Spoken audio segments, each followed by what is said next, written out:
Hoje é sexta-feira, dia 26 de fevereiro de 2021, e faremos um estudo adicional do nosso tema principal da semana, que foi Servir e Salvar.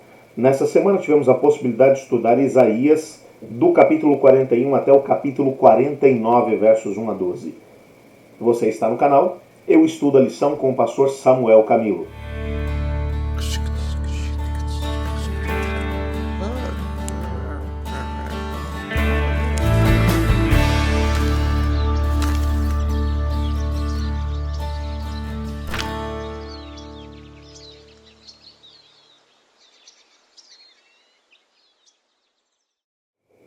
O nosso guia de estudos hoje vai trazer um texto de Ellen White que serve como advertência para o povo de Deus sobre a maneira como o povo deve lidar com aqueles que estão à sua volta, mesmo aqueles que estão em falta para com Deus, seguindo o exemplo de Cristo Jesus.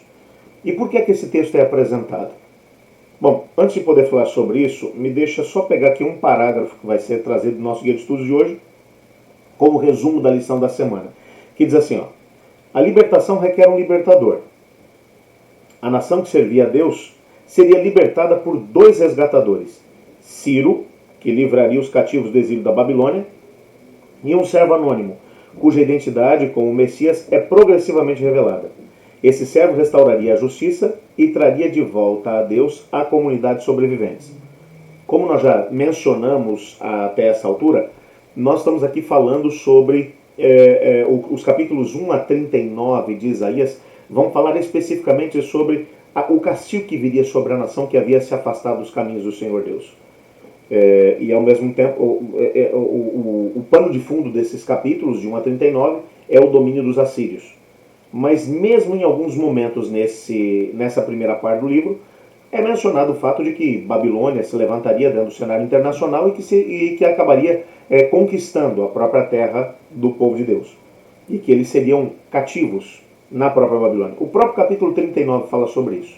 Na segunda etapa do livro, na segunda fase do livro, dos capítulos 40 a 66, ali vai falar um pouco sobre consolação, sobre libertação, sobre aquilo que aconteceria com o povo quando Deus resgataria o seu povo desse mesmo cativeiro.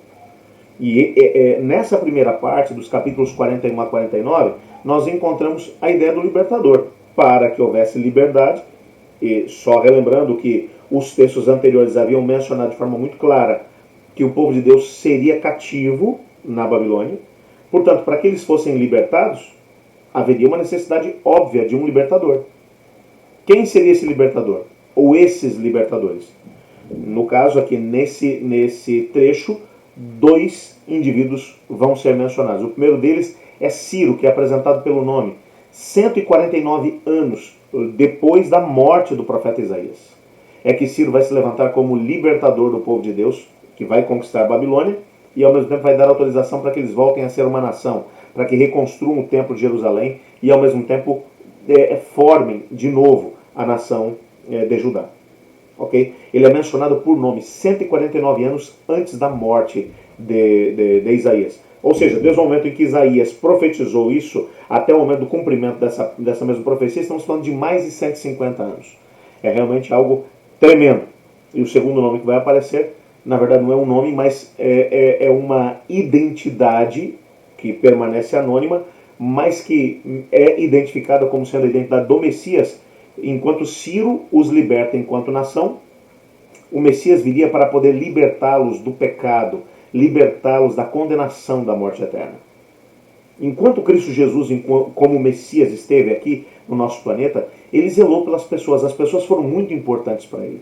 Nós não encontramos um único momento quando o Senhor Jesus, de alguma maneira, fez com que as pessoas se sentissem excluídas do amor de Deus, mesmo que elas fossem pecadoras e culpadas de pecados. É só lembrar que Jesus Cristo foi identificado com quem enquanto esteve aqui na Terra? Com publicanos, com pecadores, com prostitutas. Essas pessoas que eram excluídos sociais encontraram nele um caminho. E é com esse pano de fundo que a gente tem a possibilidade de poder compreender o texto do livro Obreiros Evangélicos, na página 117, onde Ellen White diz assim: grande tato e sabedoria são necessários no trabalho de ganhar pessoas. O Salvador nunca suprimiu a verdade, mas disse-a sempre com amor. Em suas relações com os outros, exercia o máximo tato. E era sempre bondoso e cheio de cuidado. Nunca foi rude.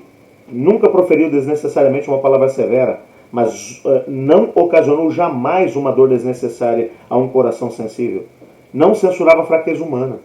Denunciava destemidamente a hipocrisia, a incredulidade e a iniquidade. Mas havia lágrimas em sua voz ao proferir suas esmagadoras repreensões. Nunca tornava a verdade cruel, porém manifestava profunda ternura pela humanidade. Toda pessoa era preciosa aos seus olhos. Conduzia-se com divina dignidade, inclinava-se, todavia, com a mais terna compaixão e respeito para todo membro da família de Deus. Via em todos os corações a quem tinha a missão de salvar. Esse texto aqui é realmente fantástico. Cristo Jesus, enquanto esteve aqui na terra, ele nunca proferiu uma palavra desnecessária para poder magoar as pessoas. Ele não apontava a fraqueza humana, até porque quem de nós não sabe que a natureza humana é falha e pecadora? O que ele apontava sem destemor era hipocrisia. Pessoas que queriam se mostrar santas quando na verdade eram pecadoras. Pessoas que viviam de fachada, como os líderes religiosos do seu tempo.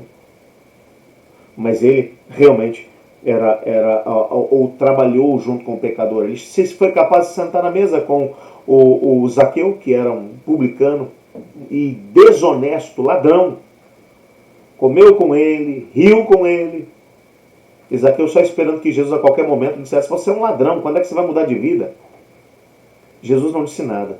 Mas quando ele se levantou para ir embora, Zaqueu disse: Senhor, eis que eu tenho roubado muita gente, muito do que eu tenho foi adquirido por meios fraudulentos, mas eu vou dar metade dos meus bens aos pobres, e se eu roubei alguém, vou devolver 7 vezes mais. E Jesus olha para ele e diz: hoje chegou salvação a essa casa, porque esse também é filho de Abraão. A ideia é que Jesus, ao se relacionar com o pecador e mostrar que ele o aceitava, apesar das suas fraquezas morais, isso fazia com que o pecador sentisse a necessidade de ser completamente transformado. Na segunda questão que vai aparecer aqui hoje, aparece uma pergunta muito interessante, baseada em Isaías capítulo 42, verso 3, que diz assim, falando sobre a obra que o Messias faria: não esmagará a cana quebrada e nem apagará a torcida ou o pavio que fumega, em verdade promulgará o decreto. A ideia da cana quebrada e do pavio que ainda fumega, que ainda sai um pouquinho de fumaça, é a ideia de uma lamparina. Se você parar para poder pensar, não sei quantos de vocês tiveram a possibilidade de usar lamparina quando não havia ainda luz elétrica, principalmente no interior. Isso acontecia muito na minha infância, enquanto eu morei em Goiás, juntamente com os meus pais. Nós não tínhamos luz elétrica na nossa casa, então a gente tinha lamparina. No finalzinho da tarde, era minha função fazer uma faxina em todas as lamparinas. Se precisasse trocar pavio, a gente tinha que trocar, colocar querosene, a gente colocava, para que na hora que a luz do sol acabasse, a gente tivesse a possibilidade de acender as lamparinas e termos iluminação dentro de casa. A ideia de apagar o pavio que fumega, ou de esmagar a cana quebrada. O pavio que fumega seria aquele pavio que está quase terminando já. Ainda está fumegando, mas o seu tecido já se queimou. A cana quebrada, a cana ela servia para quê? Para o indivíduo se apoiar. A cana quebrada ela não serve para mais nada. Mas o texto está dizendo que ele não vai pegar esses dois elementos que não valem mais nada. A cana está quebrada, tem que ser substituída. O pavio que fumega, bom, o tecido que podia pegar fogo já pegou. Tem que ser substituído. O texto aqui está dizendo que ele não vai desprezar aquilo que já não tem mais valor. E Jesus olha para a humanidade que não tem valor intrínseco em si mesmo, mas ele vai trabalhar exatamente com aquilo que qualquer pessoa desprezaria, jogaria fora, substituiria. Mas ele vai trabalhar para poder resgatar, para transformar, para fazer com que nele esses elementos que não têm mais valor possam voltar a ter valor. E o grande desafio que nos é feito no final da lição dessa semana é termos o mesmo Espírito de Cristo Jesus. O Espírito de alguém que olha para as pessoas e vê nelas possibilidades infinitas. Quantas não são as vezes que nós apontamos o dedo para os defeitos das pessoas? Mas Deus vai olhar para a gente e vai dizer: assim como eu vos amei, eu ordeno que amem-se uns aos outros. E esse amor pressupõe que, ao invés de pegarmos a cana quebrada e desprezá-la, o pavio que fumega, substituí-lo, Nós devemos trabalhar por essas pessoas para que em Cristo elas encontrem a sua maneira de poder alcançar a vitória e ao mesmo tempo o seu valor. Ninguém é desprezado no reino de Deus. Absolutamente ninguém. E é exatamente por isso que, enquanto seguidores de Cristo, devemos ter o mesmo sentimento que ele teve em relação aos pecadores que estão à nossa volta, dos quais nós somos os principais. Sem a graça de Cristo, nós não seríamos absolutamente nada. Louvado seja Deus por sua graça. Vamos orar pedindo a Deus para que Ele nos coloque o mesmo Espírito que houve também em Cristo Jesus? Ore comigo. Obrigado, Senhor, por Tua palavra e porque nela descobrimos que ninguém é descartável no reino de Deus. Assim como Jesus Cristo trabalhou pelos pecadores, ajuda-nos a fazermos a mesma coisa. Obrigado por Tua graça. Em nome de Jesus que oramos. Amém. Eu estudo a lição.